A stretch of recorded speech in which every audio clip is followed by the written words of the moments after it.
Nangungunang 5 anime na nagtapos noong Spring 2022. Summer 2022 ang simula at pagtatapos ng ilang sikat na anime. Maraming anime na ipapalabas sa Summer 2022 at may ilang sikat na tapos na. Kaya, narito ang nangungunang 5 pinakasikat na anime na natapos mismo sa Spring 2022 na bago ang Summer. Mangyaring tandaan na ang lahat ng anime dito ay itinuturing kung sikat o ng karamihan ng mga tao. Kaya't huwag masaktan kung hindi mo mahanap ang iyong sikat na anime sa listahang ito. Ang tagsibol ay ang tanging oras ng taon kung kailan maganda ang panahon at gustong-gusto ito ng lahat. Higit pa rito, naglalabas ang mga anime studio ng ilang sikat na anime sa oras na ito. Ngunit sa pagkakataong ito, walang gaanong sikat na anime na inilabas. Ngunit ang ilang spring anime ay naging hindi inaasahang sikat sa oras na ito. Narito ang nangungunang 5 sa kanila ayon sa komunidad ng anime. 5. Ang Ohoren-san ay hindi naiintindihan. Ang Ohoren-san is Indecipherable ay isang kamanghamanghang slice of life anime na mapapanood mo. Ang anime ay nagpapakita ng mga pakikibaka ng isang unang high school na babae na nagngangalang Reina Ohoren na may problema sa pagsasalita ng malakas at may isa pang batang lalaki na nagngangalang Matsuboshi Raida na kanyang kaklase. Parehong may kanya-kanyang problema sina Ohoren at Raida. Nais ni Raida na makipagkaibigan upang hindi siya makaramdam ng pag-iwas at si Reina Ohoren ay hindi nais na makipagkaibigan dahil dati ay inakala ng kanyang mga kaibigan na siya ay medyo malagkit. Nagsimula ang kwento sa pagtatangka ni Raida na kaibiganin si Reina Ohoren. Pagkatapos magsisimula na ang kanilang paglalakbay. Si Reina Ohoren ay hindi dapat marinig at maunawaan sa mga normal na paraan, at sinusubukan ni Raida na unawain si Ohoren sa pamamagitan ng pagsubok ng iba't ibang nakakatawang pamamaraan na hindi normal sa anumang paraan. Nagtapos ang Ohoren-san is Indecipherable na May 12th episodes at sa kasalukuyan, walang kumpirmasyon ng anumang sequel sa oras na gawin ko ang content na ito. 4. Kaguya-sama Love is War Ultra Romantic Season 3. Ang Kaguya-sama Love is War Ultra Romance ay isa pang sikat na anime na natapos bago ang Summer 2022. Ito ang ikatlong season ng Kaguya-sama Love is War anime series. Ang serye ay sikat na at ang ikatlong season ay walang alinlangan na hindi binaygo ang madla.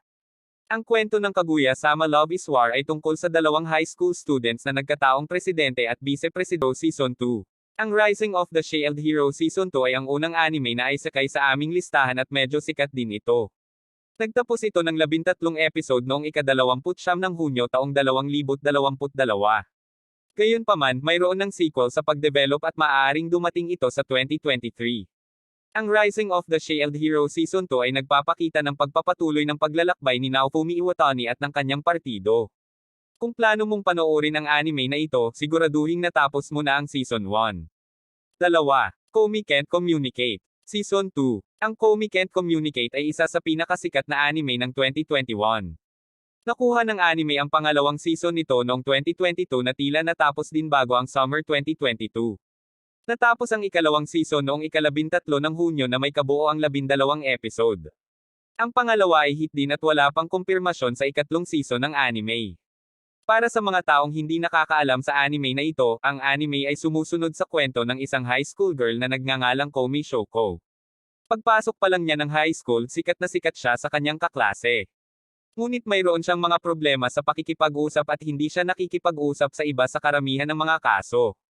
Ang anime ay nagpapakita ng kanyang paglalakbay at kung paano niya nalampasan ang kanyang mga problema sa pagsasalita. Ang Komi Can't Communicate ay puno ng komedya at romansa. 1. Spy X Family Part 1. Ang Spy X Family ay isa sa pinakasikat na anime ng taong 2022. Isa ito sa ilang anime na sikat na bago dumating ang anime. Ang manga ay nagbebenta na tulad ng cake at mantikilya. Nang dumating ang anime, ang katanyagan nito ay umabot sa rurok. Nakatakdang magkaroon ng 24 na episode ang Spy X Family. Ang unang bahagi ay nakakuha ng 13 episode at ang pangalawang bahagi ay nakatakdang ipalabas sa Oktubre taong 2022.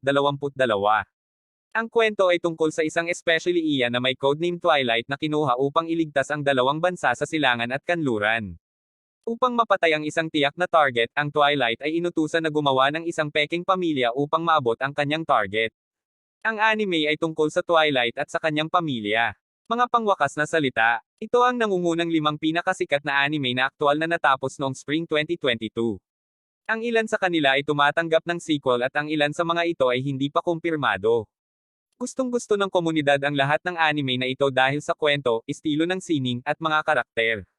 Gayunpaman, maraming anime ang natitira maliban sa mga ito ngunit sa aking opinyon, ito ang nangungunang limang sa kanilang lahat.